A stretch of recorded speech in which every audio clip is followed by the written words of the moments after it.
Thank you very much, Benita and Kelly. And thank you to all of you for supporting the Georgia Public Policy Foundation. There are over 50 state free market-oriented think tanks around the country. And I'll have to say honestly, not just because they've invited me here today, that GPPF is my favorite state policy think tank. They're very effective. They do a terrific job. This is probably my 10th time speaking at one of their events. And I encourage you, if you're not already a supporter, support these guys because they're really doing a lot of good stuff. My talk today is going to start off sounding pretty depressing. I want to recall to you the words from Charles Dickens' A Tale of Two Cities. He said, "These are the best of times, these are the worst of times." Well, I'm going to turn that around. These look like, and probably are in the short term, the worst of times in terms of transportation funding. But they could turn out to be the best of times if we figure out that the old rules that we've all lived by for the last 50 years are gone, they're history. And that's really what I want to talk about. So the overview, what I'm going to tell you is that we can't continue with the old paradigm. The fiscal crisis that is facing both the federal government and state governments, including Georgia, mean that we've really got to rethink how we do transportation in the United States, particularly how we fund transportation. And so what I'm going to explain in a few minutes today is that, first of all, there's going to be less federal money available ongoing from now on than we've been used to for the last 50 or 60 years. Number two, that we're going to have to shift from direct funding to financing, and I'll explain what I mean. Those terms are often used interchangeably, and they're not the same thing. Financing is very different, and that's what we need to learn more to do. We're going to have to shift the main transportation funding source from charging people per gallon of fuel consumed to per mile driven, because we simply can't go on. The fuel tax is a declining and dying source of funding. And finally, we really are going to need to use public-private partnerships more than in the past. And I know that's been a difficult and controversial subject here in Georgia, but believe me, we're going to need this, and I'll try to explain why. All right, so first of all, federal fiscal retrenchment. This government, for the last 4 years, has had $1 trillion annual deficits. I'm not going to, give all the things. Trillion is an incomprehensible number, but what that means is that every year we've been adding $1 trillion to the national debt. It's 60% larger than it was a decade ago, and it's going to be probably double the size within a few more years. This is simply not a sustainable way to operate, and it's going to get worse because of the explosion of entitlement spending. That currently there's not any plan in place to deal with that. In the short term, in the nearer term, that's going to mean, because they don't have the courage to tackle entitlements, it means everything else the government does, including defense spending. That's what the sequester is all about. That's now scheduled for March 1st. And it's a modest cut, actually, of about, I think, 6% across the board in defense and all non-defense discretionary, so-called, spending, leaving entitlements alone to continue growing. And this sounds bad already, but if you look at CBO projections of the course of the future national debt and of the future federal budget based on realistic projections, interest on the national debt, which is relatively small today because interest rates are practically zero due to artificial Federal Reserve policy. If you get anything like normal interest rates in the next 5 to 10 years, interest on the national debt will grow to become a very large component of the federal budget. Again, people are not dealing with any of that, but that's the reality. And you can just go look for the numbers for yourself. The sequester, therefore, although it's this huge supposed earthquake, is only the start of what are going to be continual cutbacks in what the federal government does that is not absolutely, in some sense, considered essential. So that means there's going to be, I tell people now, you think about things that require general fund money from the federal government, like the $34 billion that they bailed out the Highway Trust Fund with because fuel tax revenues weren't enough to keep spending level. There's no more general fund.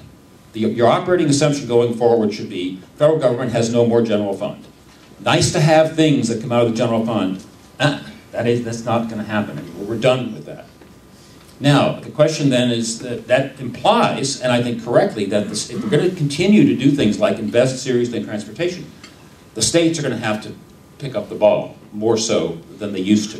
And that's going to be difficult because the states have their own problems. I mean, all but one state have a constitutional mandate to have, including Georgia, to have a balanced annual budget.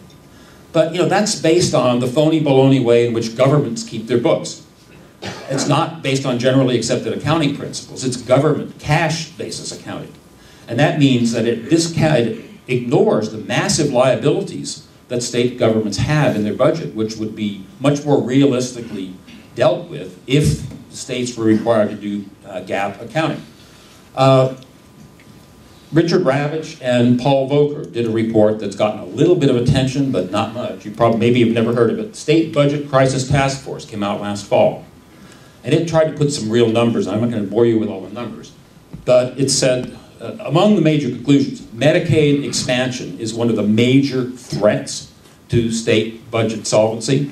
There are, of course, we all know, there are huge unfunded pension liabilities. Georgia is nowhere near among the worst, but Georgia has unfunded pension liabilities too, that there's no serious plan yet to deal with. And there's a tendency, documented in this report from Ravitch and Volcker, of states using all kinds of gimmicks to try to show on paper that their budget, and I have not analyzed Georgia, I don't know whether it's good or bad in this, but I know California, for example, has been notorious, where I used to live for 30 years, notorious about using gimmicks to try to paper over unbalanced budgets and pretend that they're balanced. So that's the situation, the background situation. So, given those things, what are we going to do about transportation? So, my first point is to say, again, we've really got to take seriously the idea that there is not going to be any more general fund bailouts of the Highway Trust Fund. I mean, MAP 21 managed to maintain the level of spending that was already there in terms of how much money is passed out to the states for highways and transit, only with another general fund bailout. That, I predict, is the last one we're ever going to see. MAP 21, even with that bailout, was the first reauthorization of the federal program since the creation of the Federal Highway Trust Fund in 1956 that did not have an increase in funding. It's the first time it was flat, ever. So every state DOTs across the country have been used to, every time there's a reauthorization, oh, now we get more money. No, that's a warning shot across the bow. And it's going to be worse from here on.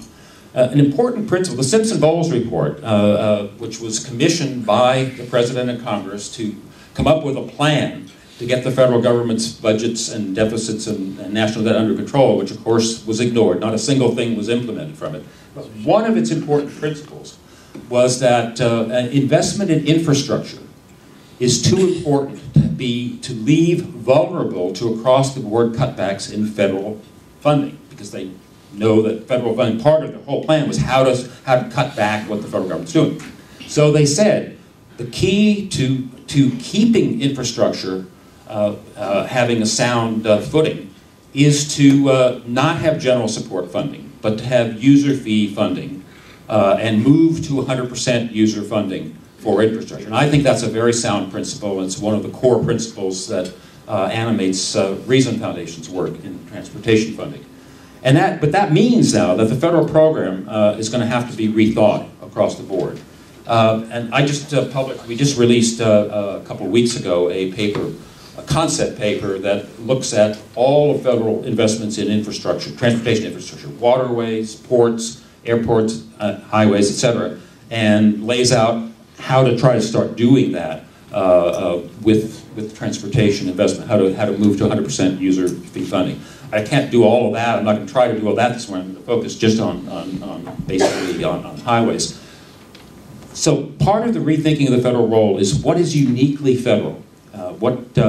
As opposed, we live in a three-level system of governance. We have the federal government doing certain things, state governments doing other things, and local and regional governments doing other things. What I think rethinking the federal role calls for rethinking who should do what. And we did a paper 2 years ago, 2010, looking at this question, anticipating what was coming, and said the federal role really ought to be interstate commerce, which would mean things like the interstate highways and what we call the national highway system, which are other major interstate highways that go interstate but are not part of the interstate system per se. Goods movement and intermodal connections needed for goods movement, transportation safety and transportation research. And we crunched a whole lot of numbers in that report and said that if the federal program were refocused in that way, the existing money, there'd be 30% more funding for those core programs if everything else were either not done at all or devolved to the state and local level. And again, I don't have time to go into all of that today, but that paper is on the website. Second change that I think that I recommend is the shift that I mentioned earlier from funding to financing. Now, funding in this sense means you allocate money every year for capital expenditures. And this is what every state does, Georgia does it. And you build or rebuild or refurbish whatever you can do with that annual allocation. What that has meant is that we end up not investing enough. There's a huge backlog of projects, especially in fast-growing states like Georgia, that would make sense, but that particularly with less federal and probably state cash every year, you're not going to be able to do. In Georgia, at the TRB meeting last week, there was a presentation from a couple of guys from Parsons Brinkerhoff that looked at Georgia's fuel tax revenue projections. It was probably a study that was commissioned by GDOT, although I'm not sure. But they predicted that if you look at the revenues per mile and per capita and project out to 2030, there's going to be 30% less than today, than 2009, by 2030. I mean, that is because, you know, the fuel tax being a dying source of revenue. So the problem is really in funding things out of cash, as opposed to financing. When you buy a house, you don't pay cash for it. You put a down payment and then you finance the rest through a mortgage, and you pay it off over time. This is how almost all infrastructure that's in the private sector is funded. Railroads fund expansions and modernization, usually with issuing railroad bonds. They do some from retained earnings. Electric utilities issue bonds and build new facilities, transmission lines, so forth. Airports do the same thing. Atlanta Hartsfield it issues revenue bonds for big things like the new international terminal. But in highways, except for toll roads, we don't finance. We fund on an annual bits and pieces basis. And that is a big problem because there's not going to be as much. What we need to do is finance long-term, long-lived assets. This is a basic principle of public works finance that you learn about in college, that long-lived infrastructure should be paid for over time by the people who use it as they derive benefits from it over time with an annual revenue stream that you can bond. And that's really, that ties in with the other points as well. This ties in directly with the decline in the viability of the fuel tax and the need to replace it with a better funding source. Fuel tax, as you all know, it's charged per gallon consumed rather than per mile driven, so it increasingly will not match the amount of travel, the amount of wear and tear on the highways. It also averages everything across all types of roads. Expensive roads, little tiny 2-lane roads are all paid for out of the same per mile rate, which doesn't quite make sense. Nobody in the private sector would do things that way. Fuel economy between the 1970s and now, thanks in part to higher oil prices, thanks in part to federal CAFE standards, the mandatory mile per gallon standards for new cars, has doubled since the 1970s. So that means that people now driving twice as far as they used to on a gallon of gas. So it's no wonder the fuel tax, which hasn't been increased in most places, doesn't produce very much. The new CAFE standards that the government has promulgated and which Congress has not overturned, so they're presumably in effect, which the auto industry has agreed to, 54.5 miles per gallon by 2025, average for all new vehicles, including light trucks. Again, that's going to devastate highway funding unless there was the political courage to double the federal and state gasoline taxes, which ain't going to happen, as far as I can tell. Also, fuel taxes in most states are not inflation adjusted. So the real value of the increase in the federal tax that last increased went into effect in '93, that only produces about half, in real terms, what it did at the time it was authorized. Again, you have a system that is just not working. And it's nearly impossible, especially at the federal level, to raise the rate. And I think the reason for that is because people have just lost trust in the idea that if they agree to an increase, the only thing they are sure of is that they're going to pay more. They're not at all sure they're going to get anything useful that will improve their experience in driving, whether it's on vacations, on interstates, or on their daily commutes. So, a per mile charge, I know there's been a lot of controversies, all kinds of cockamamie ideas floating around, but a per mile charge in principle is a much better user fee. It's directly proportional to the amount of road use. This means that vehicles like electric cars in the future, natural gas vehicles, whatever they may be, will be paying their fair share. People can see a direct link between what they pay and what they benefit, assuming that it's implemented as a true user fee, and the money goes back into improving the system for the people paying for it. It can reflect the cost of each road. I mean, you would presume the charge to use an interstate would be higher than the per mile fee to use the street that goes to your house. Because we have all electronic toll collection, it's very easy in an urban area like on hot lanes, managed lanes, to charge a variable price, which is a very powerful tool for reducing congestion and making the whole system work better. So you've got a whole lot of virtues in this. Now, there's a lot of questions that are not yet answered, and I'm on the Managed Lanes Committee at TRB, and I'm getting involved with the Mileage-Based User Fee Committee, which is a new joint committee. A lot of problems to be worked out on how to do this in ways that don't violate privacy and that are not expensive to collect and so forth. But I think it's a solvable problem. Now, some key guidelines here for how to phase. This is going to be a difficult transition. It's going to take probably several decades. How to do this in a way that is, I think, politically sustainable. Number one, don't just go out there and slap charges on existing unimproved roads. I mean, that's a poor way to start. It's going to create huge backlash and probably fail politically. Number two, though, do introduce mileage charges whenever you're adding significant value for the people that you're asking to pay. That, obviously, if you're doing a new highway, do that financed by per mile user charges. Major capacity additions to a highway, same type of situation. And, really critically important, major reconstruction and modernization. A lot of people, I've had meetings with members of Congress on this sort of thing, and they say, well, but those highways are paid for. The interstate system is there, it's finished. Hold on, folks, highways wear out. Most major highways are designed for between 30 and 50 years of design life before they have the major reconstruction. We have a project underway at Rethink Foundation now looking at the entire interstate system, state by state, using all federal data that's the most reliable out there, estimating what it will cost, starting basically now, because some of these are way over 50 years old already, to reconstruct and modernize the entire interstate system.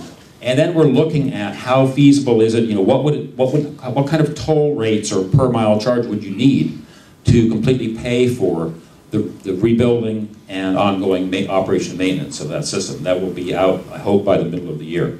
It's a very big, complex problem, but we're working on it. So those are some guidelines for starting to phase in once we have the technology and policy questions solved. So the fourth change, which I want to focus the rest of my remarks on, is a larger role for long-term public-private partnerships. once you have per mile charging and revenue bond financing, then major projects like adding missing links to freeway system, building new expressways where needed, and adding toll lanes to freeways like the managed lanes network plan for Atlanta, you have a very good fit with the long-term public-private partnership model. But, I mean, and I get this question in every state where there are existing toll road agencies. They ask me, well, why shouldn't our toll road agency just do all of this? Does the private sector, the long-term PPP, actually add any value to the private? And the answer is yes. And it's important that you understand that. There's a role for the state agencies, toll agencies to play, and we have good ones in Florida. But we're also doing long-term PPPs in Florida because again, there's a division of labor here. Risk transfer, guaranteed long-term maintenance, additional investment beyond what we get from a state toll agency, and innovation are things that we have documented evidence are important long-term PPPs. Risk transfer. Mega projects. We're talking about major new facilities, the Tappan Zee Bridge across the Hudson River, $3.5 to $4 billion project, things like that. These are inherently risky. There's data all over the world that shows you have a high likelihood of big cost overruns, of late completion, of not having as much traffic and therefore revenue as was projected and so forth. And this is true of transportation mega projects, rail and highway, all across the world. A properly structured long-term PPP, which we call a toll concession, or it can be an availability payment concession, can shift most or all of those risks to the private sector. And that's a valuable thing to do, because it means that the state agency, or ultimately the taxpayers, is not left holding the bag when those fairly likely things happen in mega projects. And if worse comes to worse, when a company that holds such a concession goes bankrupt, say because the traffic and revenue economy goes down, traffic dries up, they can't meet their payments, the road is still there. The state always has step-in rights to take it over.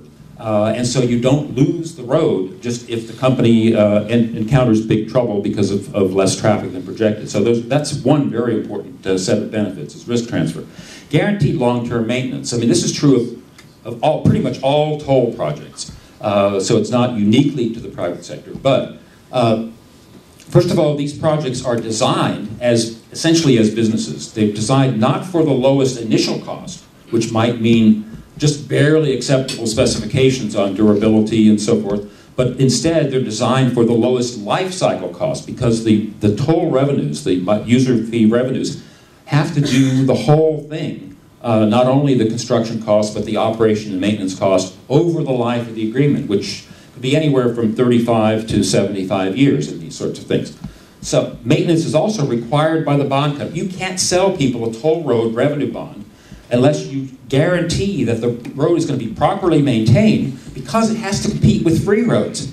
Who's going to use a crappy pothole-filled toll road and pay tolls when they have free highway alternative? You've got to make it better in order to, so it's built in, it's legally enforceable by the bondholders that proper maintenance is, in many cases, the first use of the revenues, not paying the payments to the bondholders. The first use of revenues is proper maintenance. That's critically important.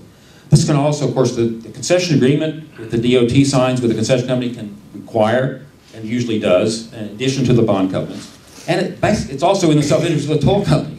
They're not going to have the traffic that meets their demand forecasts unless they keep the road competitively superior. And so you've got a triple crown set of reasons why it's going to be well maintained. Additional investment. This is, again, a point that I think often gets neglected.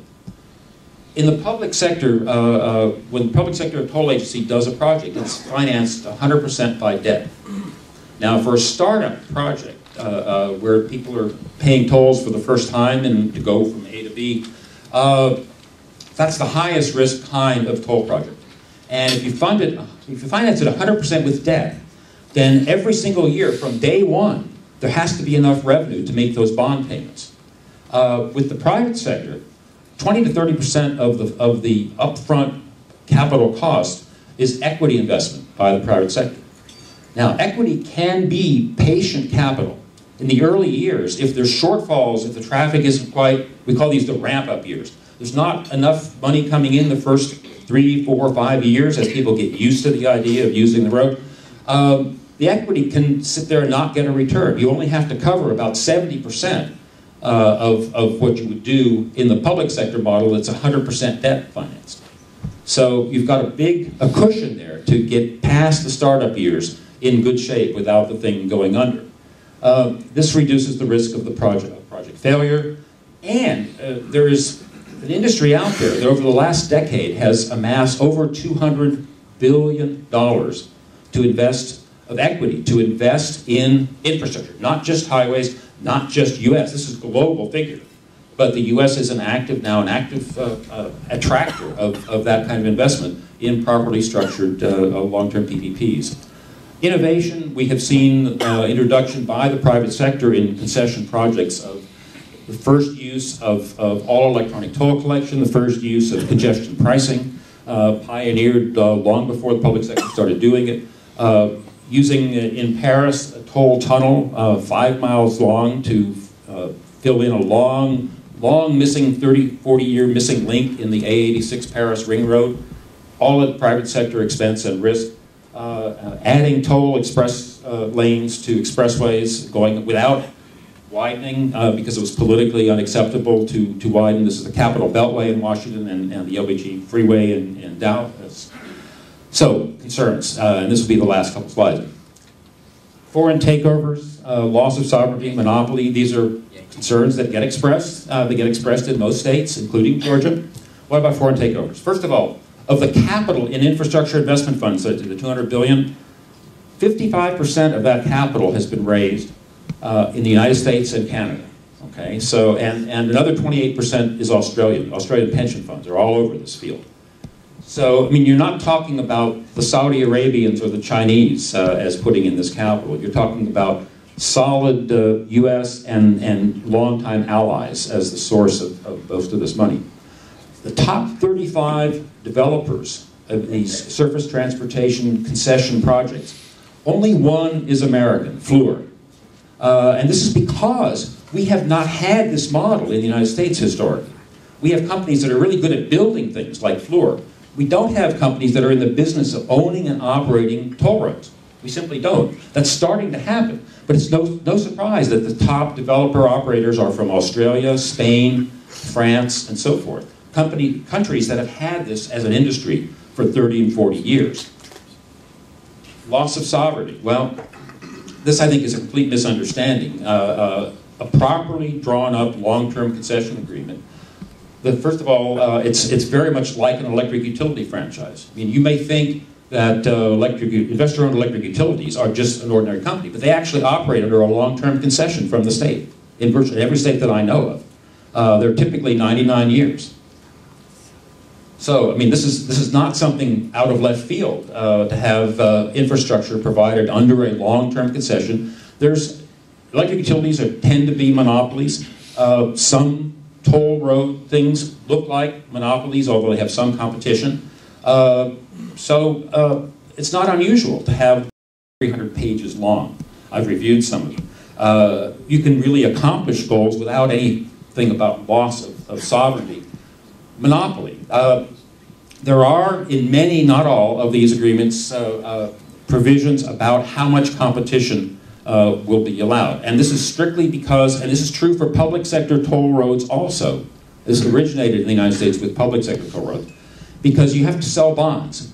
If the state can build a large free highway of same quality right next to your investor-provided toll road, who's going to buy the bonds? That's a huge risk that is just simply not acceptable.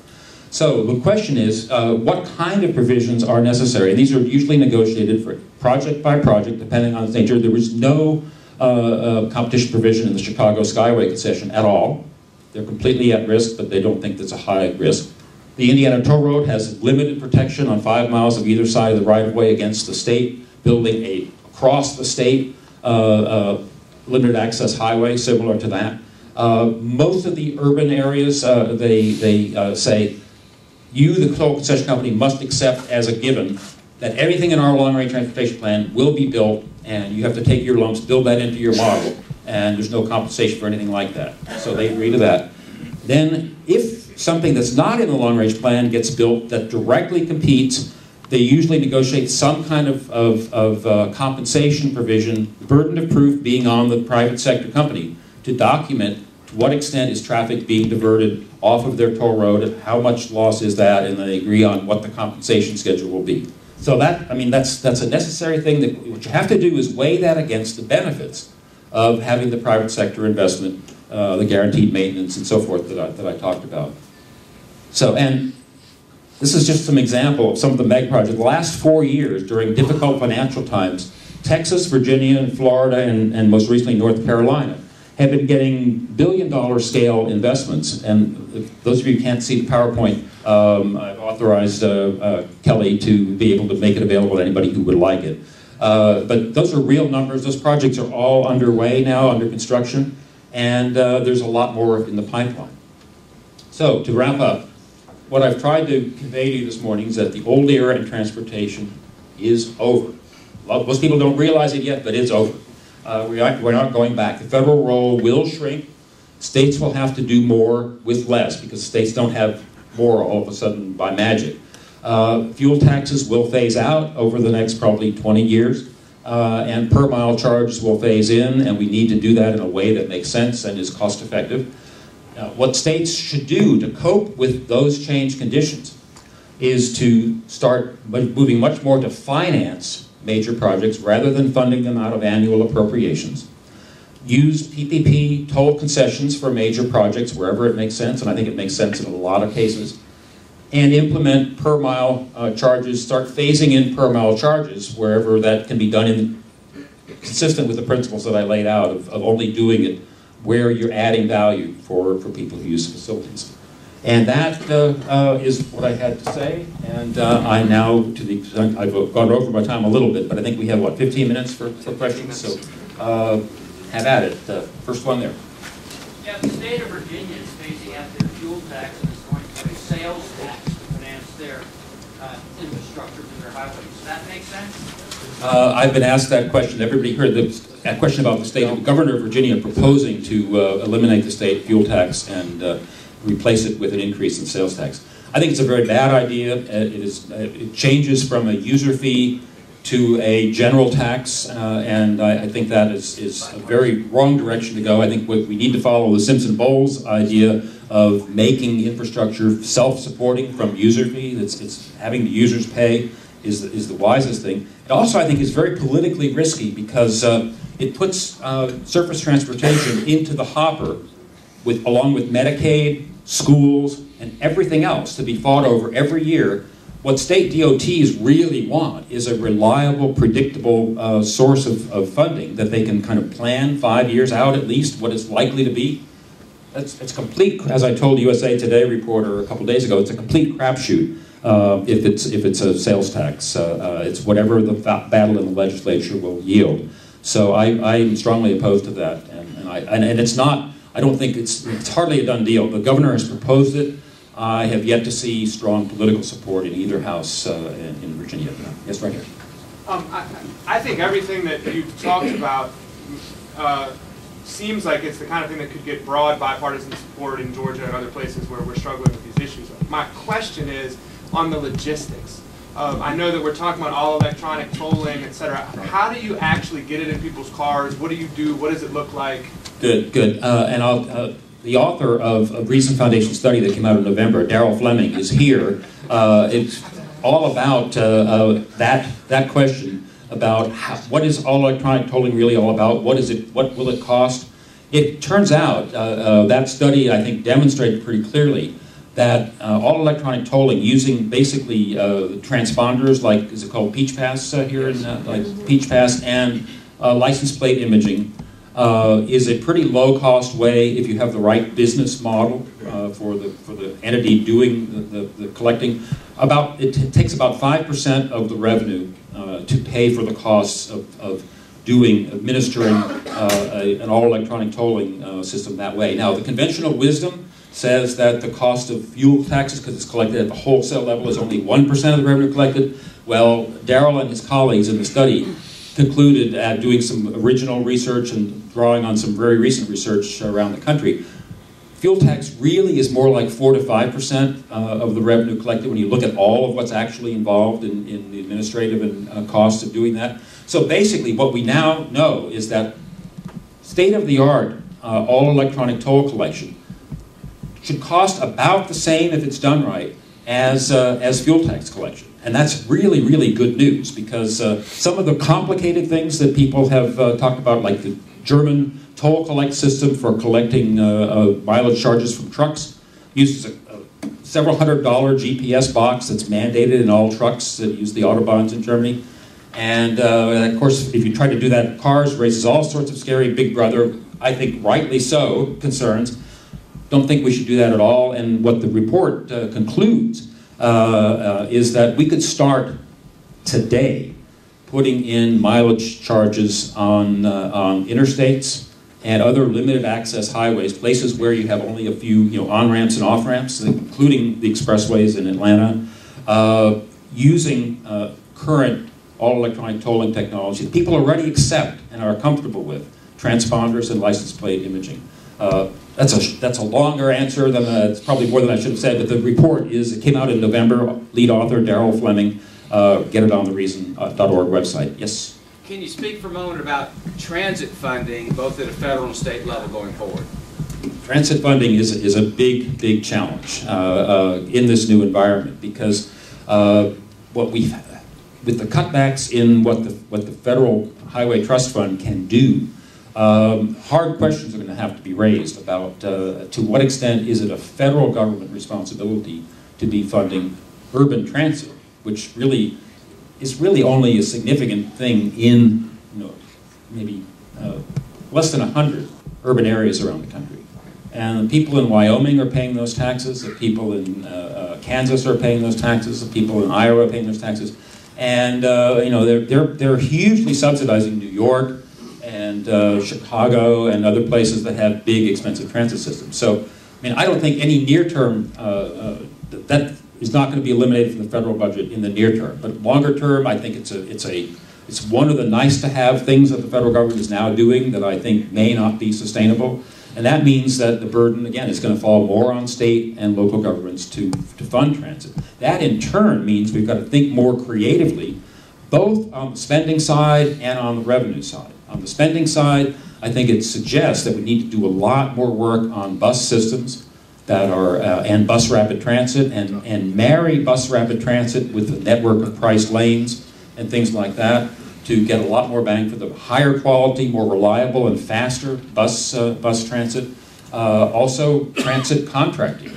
There's places like Denver and San Diego that are operating large portions of their bus system at 30 to 40% less cost by competitively contracting bundles of routes to private sector companies. So there's things that we can do on the cost side. On the revenue side, I think one of the ideas that people have been talking about at TRB and elsewhere for decades, and nobody's ever really done, except well, no, I don't think it's really been done at all, is to, instead of charging a greatly subsidized price to everybody who uses transit, charge something more like a market price and give transit vouchers to people who can't afford that. And a large fraction of transit users are low-income people, definitely. But also, if you look at people, I don't know the demographics of MARTA rail riders, but I know BART in San Francisco and Washington Metro. Large fraction of those people are middle-class professionals who could easily pay several times what they're paying now. New York City, same thing. So charge market prices, or at least 2 or 3 times higher prices as the general rule, and give transit vouchers to the people. That would be a significant boost to the revenue. Another thing that has been done a little bit is called value capture. The transit community is very big, talks very big about how building transit stations adds real estate value. But then why aren't they doing joint development on a significant scale to capture that part of that increased value to pay for the transit stations and the transit line extension? So this is a time for a lot of new thinking in transit. David.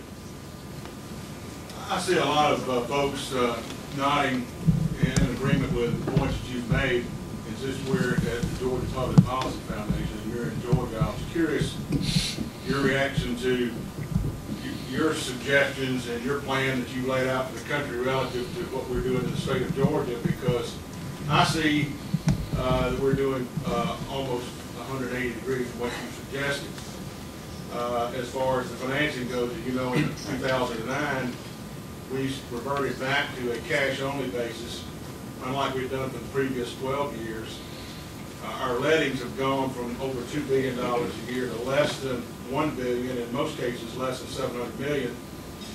Relative to the use of PPP, you know, we were within 30 days of selecting the bidders for the project that's going on right outside our door. We changed horses again and went backwards and changed this to some type of a design-build project where 100% of the risk is on the taxpayer as opposed to before it was on the private sector. So I see people in this room nodding in agreement. I wonder if they understand that in Georgia we're doing exactly the opposite of most of the things you have. Well, that's one of the reasons why I was eager to accept the invitation to come speak today. Let me tell you that you know I work all over the country. I've been on the board of the American Transportation and Builders Association. I'm on their PPP division in my, I think, third term now. So I know basically all of the companies that are involved in this industry. And I have to tell you, frankly, they now look at Georgia as a place of high political risk. In exactly those terms. I mean, there's been 3 or 4 false starts with PPPs in Georgia, and people don't forget that. I mean, I'm surprised that you had serious bidders for the Northwest Corridor procurement that was abruptly terminated, and it's going to be very hard. I mean, if and when you do get past the objections over sovereignty and all this kind of stuff, and recreate a program to do serious long-term PPPs. There's a real credibility problem to overcome. And meanwhile, you know, North Carolina, Florida, Texas, Virginia, probably in the near future, California, because the Los Angeles, at the state level, it's a mess, but Los Angeles, metro area, the problems are so huge. They have 5 big mega project, long-term PPP things that they're going in and applying for TIFIA loans for. One is a tunnel beneath South Pasadena. One is something called the High Desert Corridor. Another one is building truck lanes from the Long Beach Freeway. You know, these are multi-billion-dollar projects, and they're ready to go and get out there and do that. They built the political support to do it. Georgia has the risk, seriously, of being left on the sidelines, and that capital flowing to the states that are ready, willing, and able to do this, to shift the risk, to try to get the benefits. Do we have time for one more? All right, right there. Yes, Robert, you said that the Y per mile charge is a better user fee. It seems to me that that is similar to what a consumption tax would be, that you only pay taxes on what you use or consume. So if we did that here, it would be easier, I think, to do what you're talking about. Well, it is a form of consumption tax, but if you're thinking, for example, a sales tax is a consumption tax too, but the problem is that a sales tax, everybody pays. I'm not talking about it. I'm talking about it being separate. Yes, okay. Yeah, I mean, it is a good, it is right that it should be. You should pay for what you use and what you get. But you get rid of the tax, state tax, sales tax that we have now and do the consumption tax. Oh, that's a question I really haven't, I mean, I don't, the press is here. I've not at all looked at what might lie behind that, so I'm saying, in general, I mean, most economists say consumption taxes are less distorting to the economy than, say, income taxes and so forth, so I agree that far, but beyond that, I'm not prepared to go today. Thank you all very much.